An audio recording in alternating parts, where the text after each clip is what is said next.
मित्रांनो, तुमचं युट्यूबच्या ब्लॉग मध्ये नवीन एका स्वागत आहे. आज आपण निघालो होतो रिटर्न गुलबर्ग्याहून. मग काय म्हणलं, जरा भावानं लावता गाडी वाटत, गाडी काढायला लावली. ट्रॅफिक झालं जाम. म्हणलं टॅकी फुल करून घेऊ कर्नाटक संपण्याच्या आधी. महाराष्ट्रात काय डिझेल कधी पण बंद होते, कधी पण चालू होते.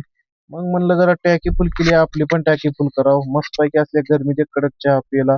डायरेक्ट गाडीला दाखवलं रेणापूर. गाडी लावून दिली आणि दिली ताणून. कशाचं काय, नुसत्या उन्हानं झरायला लागतात. आज माल कमी निघणार होता हे माहितीच होतं. मग गाडीमध्ये जवळपास 62 कॅरेट भरले. आता म्हणलं लवकरात लवकर जायला लागते, कारण कसं आहे, उशीर खूप होणार होता. त्यामुळे डायरेक्ट लातूरच्या मार्केटमध्ये जायची होती गाडी घेऊन. मग म्हणलं लातूरच्या मार्केटला जावं ना, आणि ट्रॅफिक न गटायला असं कधीच नाही होणार. तुम्ही असं ट्रॅफिक मध्ये गाड्या अडकलेल्या बघितल्या नाही का? मग तुम्ही समजून जायचं की तुम्ही लातूरच्या मार्केटमध्ये आलेला आहात. कारण कसं आहे, इथं लय गर्दी आहे हो, जागा कमी आणि वाहनं लई. मालाची आवक पण जास्त होती. आज टमाट्याची आवक जरा कमी होती. आणि इथं कसं आहे, ड्रायव्हरलाच टमाट्याची कॅरेट काढून द्यावं लागते. इकडला रूल अलग आहे, लातूर सबसे अलग म्हणले धंदा आहे. अमोल भाऊची गाडी लावल ती इथंच 2-3 कॅरेट भावाला काढून दिले. आणि बीट कसं होतंय ते बघा. 50 60 कसं आहे, माल नंबर 1 होता आणि आवाज पण कसा आहे नंबर 1 बघा, डुमणीसारखा आपला.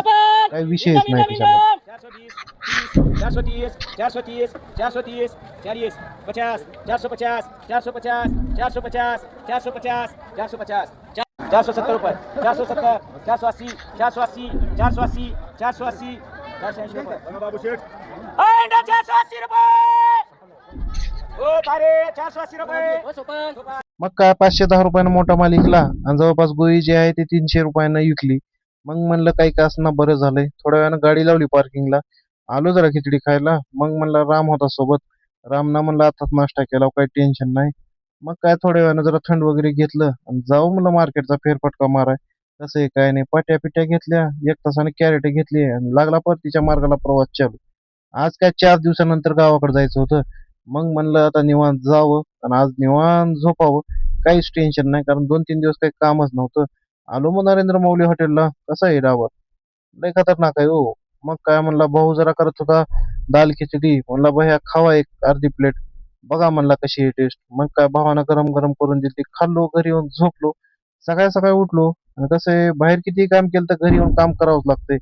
जरा कडबाचं काम राहील तर 2-4 जरा रखडलं होतं. वरून देवता बी काय, इंद्रदेव आता काय लवकरच बरसते काय, इतकी गरमी होते. पार पाक घाम निघून गेला सकाळी सकाळी. आता काय हे सर्व कामावरून निघालो गावाकडं. कारण उद्या होता, आज होता जरा योग भाऊचा कार्यक्रम. आता म्हणलं फ्रेश होऊन जावं कार्यक्रमाला. आता भेटू लवकरच नवीन एका ब्लॉग मध्ये. तोपर्यंत धन्यवाद.